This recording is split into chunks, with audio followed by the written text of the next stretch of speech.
Hey guys, well, I'm home from the movies. It would be sooner, but I saw a different movie why there was an interruption during Hot Eyes. It was not anyone else's fault for the interruption. It was more like my own cause of the interruption. I can't give a complete review of the movie because I only saw probably about 1 hour of it. So unfortunately, what I can say about throughout 1 hour of it is it gives a lot of Scream vibes, Halloween vibes. It gives a lot of the old classic slasher movie vibes, which yeah, that's pretty much what my shirt was. Although nobody didn't really have a chance to see it because I was the first one in the room, and I decided to sit all the way in the back, hoping to sit as far away from the screen as possible and hope that certain scenes won't bother me so much. And throughout the first hour, I think there were at least, I'm guessing 5 deaths, but I'm just guessing. I'm not talking about the ones on that they announced.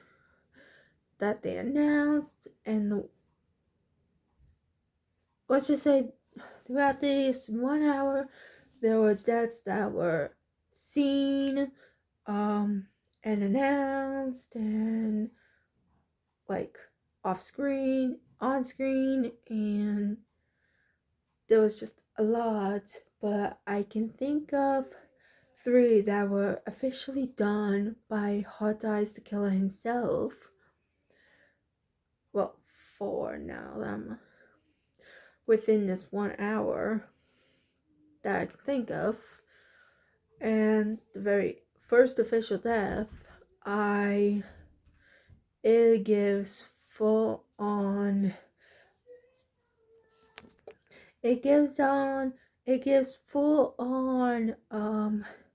full on Scream vibe. I would love to explain how the death happens, but that'll be full on spoiler to you guys. Full on spoiler, so I will not say. And the second death afterwards, it just made me feel like this movie was gonna be boring.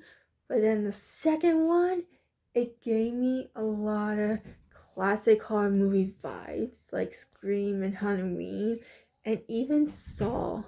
So, and yeah, that third victim, I was actually pretty satisfied that she got killed, because she was doing the most stupidest things ever that you should not do if you were getting chased by a killer or in a horror movie. She was doing the most dumbest things ever, and it was really getting on my nerves. So I was kind of satisfied with her being on the kill count. But yeah, the second death, it just put me into this bored movie zone. So those 3 I know. The 4th one was a quick death shot, and now I'm saying these completely out of order. But the two, I'm sorry if these sound like spoilers, but technically they're not spoilers because I did not say the characters or who or what or in what way he's killing them. I'm just saying that this death gives me these vibes, and they do. It's just that second one made me feel like this is boring. But then it went back to, oh, this one made me get like Halloween and Saw vibes. So yeah, so within this hour that I was watching the movie, it was a combination of getting these classic horror movie vibes, but at the same time feeling very bored because it's like it feels so modern. Because we got like the protagonist, I think that's who she is constantly like stalking her boyfriend through the phone. I guess she had a breakup, and while the boyfriend has already let it go and moved on with a new one, she unfortunately hasn't let it go and is letting the heartbreak interfere with her job and kind of sabotaging it. And well, then she comes across this guy, and well, and then chaos happens. Let's just say chaos happens after she meets this guy. It's crazy. But yeah, it kind of makes me feel bored because it's like the modern area where people are on their phones. It's a Valentine's Day theme, so it's annoying by the fact that you got one character on the phone stalking their ex-boyfriend, and their best friend is on her phone trying to match herself on dating apps. So that's what was getting me bored through most of it. Compared to classic movies where the phone wasn't really a thing unless you were trying to call someone for help or something, or the killer was using that phone. But no, this is like a modern version. My dad, as I was telling him what the movie was about, it made him think of this very, very, very old movie of like Valentine. It was like a Valentine's Day massacre where the killer kills everyone at the Valentine's Day prom. I think that's what he said. He said it sounds very familiar. Well, throughout the hour, I was like in and out of it, bored, interested, and getting these vibes from Scream and Halloween. And then next thing you know, never advertised in the trailers, the merry-go-round was, but that didn't bother me in the trailer. And it didn't really bother me in the movie. A little, but not too much to be a worry about. But it was the police station scene, which the reason I'm spoiling this part is to warn the epilepsy group. If you have sensitivity towards like any kind of flashy lights.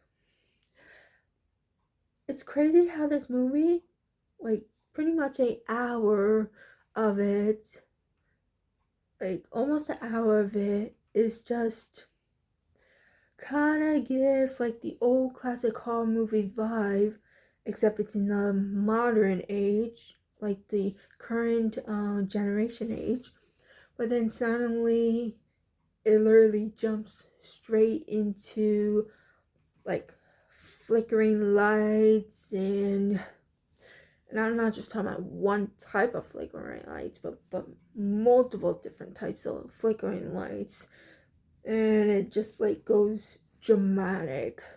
And it's not only for like 2 to 3 minutes, it's like feels much longer than that. Like it feels like almost 10 minutes, which is insane.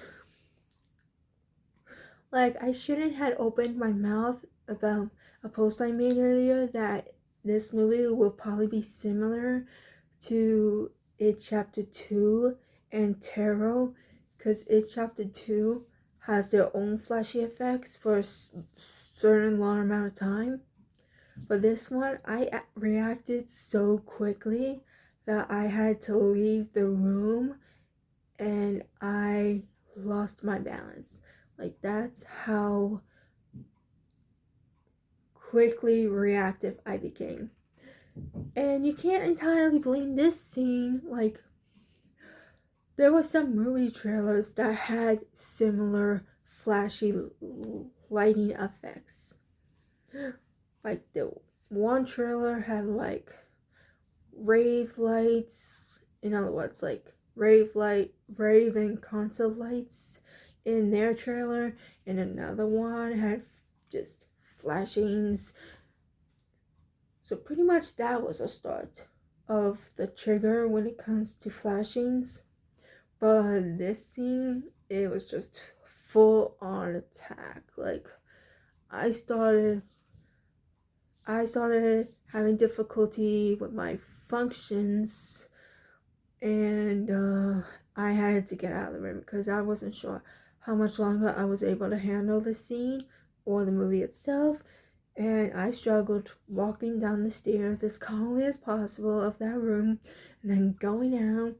And as soon as I got out and I saw the staff of Regal, which also my friends, it was like I was just so lucky. One of my friends caught me because I was about to lose my balance. Like, that's just how intense, how reactive I was. Like, I was never that reactive to It Chapter 2. That movie never made me collapse. It made me wobbly, but never collapse. And Conjuring 3 never made me collapse. But for some reason, this movie did. So, I have no idea. The exorcism, I was a little wobbly as well, but for some reason, this one made me collapse. I have no idea why. So, who knows? Well, anyway, I switched to Moana, so unfortunately, this is how far my review of the movie can go. And it's something that I advise all movie theaters to put a photosensitive epilepsy warning on, not just for the movie but also the trailers that are being advertised in the room of the movie. There's flashiness in the movie trailers, and I'm pretty sure those who have photosensitive epilepsy are going to react to those trailers. So I am hoping, or should I say advising, all theaters who have this movie are going to put up a warning. That way they don't walk in blind. Or walk in thinking that the movie is not going to harm them, like completely harm them in any way.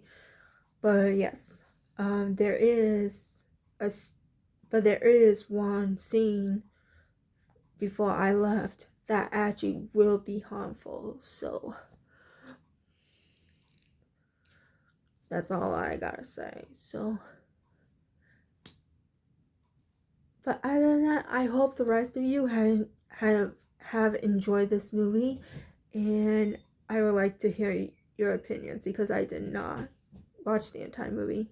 Thanks. Bye.